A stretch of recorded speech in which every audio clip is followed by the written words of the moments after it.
Alamak, raya dah dekat. Barang tak beli lagi. Mana nak cekal duit ni?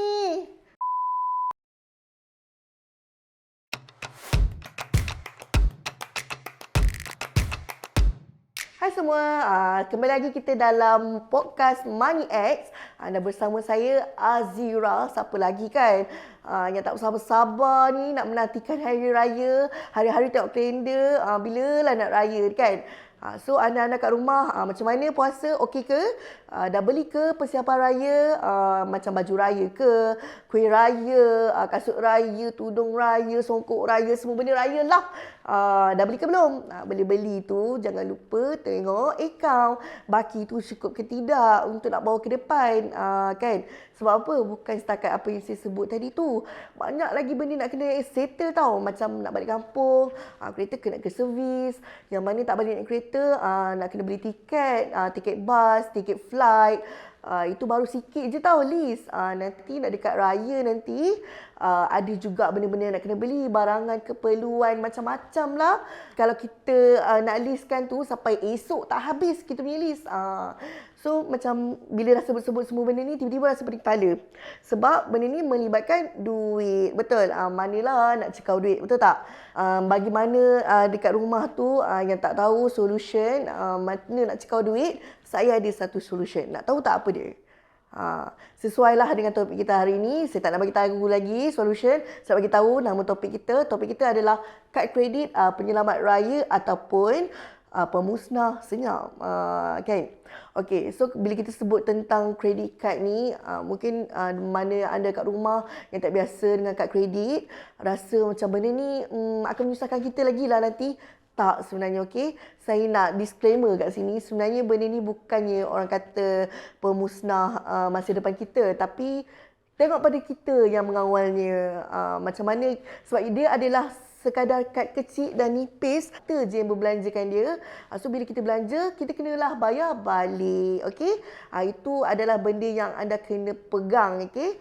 Dah pandai guna, pandailah bayar. So bila anda guna tu, janganlah sampai orang kata berlebihan, berpada-pada, tengok pada bajet sendiri, okey? So macam saya cakap tadi, kredit kad adalah penyelamat raya. So bila dia penyelamat tu, macam-macam benda lah dia boleh tolong kita. Misalnya bila kita alami kecemasan ataupun last minute terdesak perlukan duit. Contohnya macam kereta tiba-tiba rosak, nak balik kampung, ataupun nak beli tiket flight tiba-tiba mahal.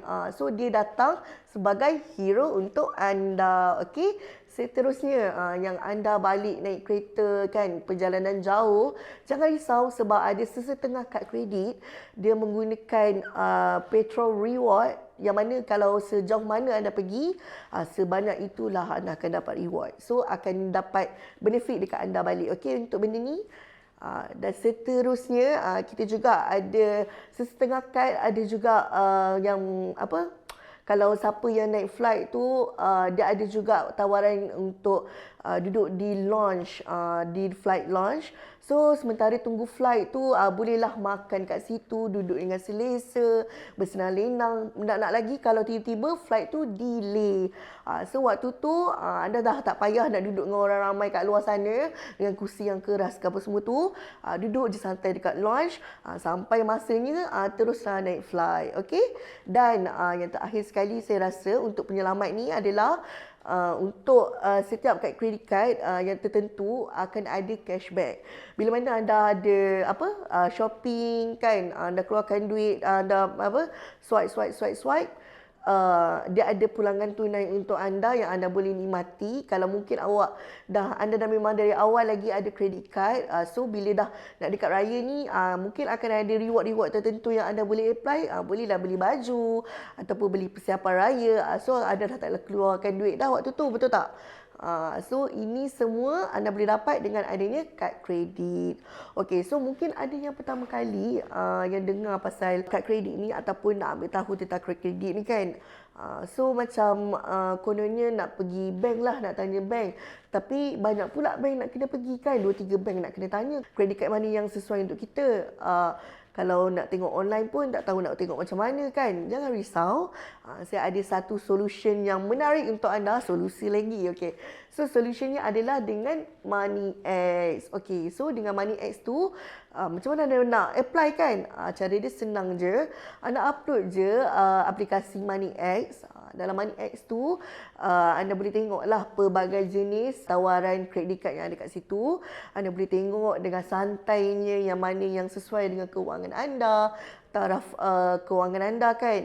Dan juga yang pastinya anda boleh tengok dengan santai tanpa tekanan orang suruh anda pilih ni, pilih tu, tak. Anda pilih je yang mana anda nak, bandingkan dan buat keputusan yang bijak. Okey? Dari tadi syuk puji je kad kredit ni. Bukan kredit kad ni ada keburukan ke?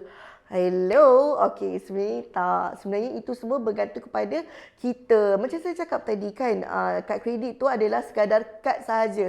Kita yang swipe benda tu. Sama ada kita nak guna untuk kita punya keperluan ataupun kehendak kita. Mana satu anda tentukan. Dan juga kita ni manusia semua sama. Semua ada perangai yang nak dekat-dekat raya ni. Semua benda kita nak swipe, kita nak guna tanpa kita fikir pun amount yang kita keluarkan. Kononnya kita kata kat hati kita, tak apalah untuk sekali ni je, raya ni je. Raya depan kita jimat. Tapi tidak ya, setiap tahun diulang. Jangan begitu. Itulah puncanya anda tak mampu untuk bayar balik duit yang anda dah gunakan. Alright, so yang mana yang mungkin rasa macam mana tak boleh nak kawal diri lah kan guna kredit kad tu. Saya ada beberapa tips lah untuk penggunaan, iaitu tetapkan limit anda guna kad kredit supaya anda guna tidak berlebihan daripada kemampuan anda. Okey? Dan mungkin orang kat luar sana rasa 2-3 kredit kad tu hebat. Tidak. Sebenarnya anda guna satu sahaja supaya anda tidak berbazir dalam menggunakan kad kredit. Okey? Cukup hanya satu, itu je lah the one and only yang korang ada. So tak adalah macam tak terkawal menggunakan ni kan, macam untuk beli ni guna kad kredit ni, beli ni untuk kad kredit ni. Tidak, limitkan satu sahaja sudah memadai. Okey, seterusnya nak swipe tu swipe pada jangankan disebabkan dia viral, dia FOMO, nak ikut trend orang ramai kan, tak payah. Itu semua ikut kepada anda punya keperluan dan juga tahap keuangan anda. Jangan nak berlebihan. FOMO tu kita tepikan je, pejam mata je. Buat-buat tak nampak. FOMO apa tu? Macam tu. Viral apa tu? Macam tu. Okay? Alright. Dan seterusnya, bila keluar apa yang kita dah beli nanti, bayarlah sepenuhnya kalau mampu. Okay? Jangan sampai delay lama-lama. Itu yang menyebabkan benda tu menjadi masalah. Sebabkan benda ni semua adalah behavior anda untuk menggunakan benda tu. Okay? Terakhir sekali, mungkin anda boleh track pembelanjaan anda. Track ni maksudnya anda simpan resit yang dah keluar, ataupun anda bolehlah buat kira-kira kat mana banyak mana pembelanjaan yang anda dah guna. So tak adalah anda rasa akan terbocor anda punya limit guna tu. Okay? Tak adalah sampai tiba-tiba anda tengok anda punya keuangan tu tiba-tiba macam terkejut, siapa yang shopping ni? Anda lah sebenarnya. Bukan. So kena berpada-pada shopping. So akhir kata daripada saya, sebenarnya kad kredit ni memudahkan. Kita nak raya, nak happy-happy. Kita nak bergembira, jumpa sanak saudara, meraihkan orang ramai dengan masak apa semua. Tapi jangankan disebabkan kita punya keterlaluan berbelanja ni membuatkan kita moody pula di pagi raya. Sebab apa? Tengok duit banyak keluar, kan? So, kita kawal sekarang supaya masa depan kita terjamin. Alright? So, saya rasa sampai sini saja kita punya podcast untuk hari ini. So, macam mana anda dah dapat bayangan kan yang mana mungkin sempat lagi untuk apply kad kredit untuk anda nak shopping-shopping raya untuk saat-saat akhir ni kan. Masih lagi mampu sekarang ni. So, ini yang pendapat sajalah. Kalau dia bergantung pada anda lah. Kalau anda rasa kredit kad ni penting untuk anda, anda boleh apply. So, itu sahaja dari saya. Jangan lupa untuk komen dekat bawah bawah. Dah shopping ke belum ke apa ke, nak komen apa, komen je dekat YouTube kami, MoneyX. Dan siapa yang belum tekan subscribe tu, tekan sekarang on notification, sebab bukan anda nampak muka saya je dekat YouTube ni. Muka orang lain pun ada juga, pelbagai ilmu lain pun ada. So jangan lupa untuk subscribe, okay? Dan juga siapa yang belum lagi follow kita orang punya social media, kita ada Instagram, Facebook, TikTok, apa lagi, LinkedIn, semua tu follow, on notification juga. Sampai sini sahaja saya punya perkongsian hari ini. Ingat, jangan shopping lebih-lebih. Alright, so bye, Assalamualaikum, selamat Hari Raya daripada saya. Okay, bye.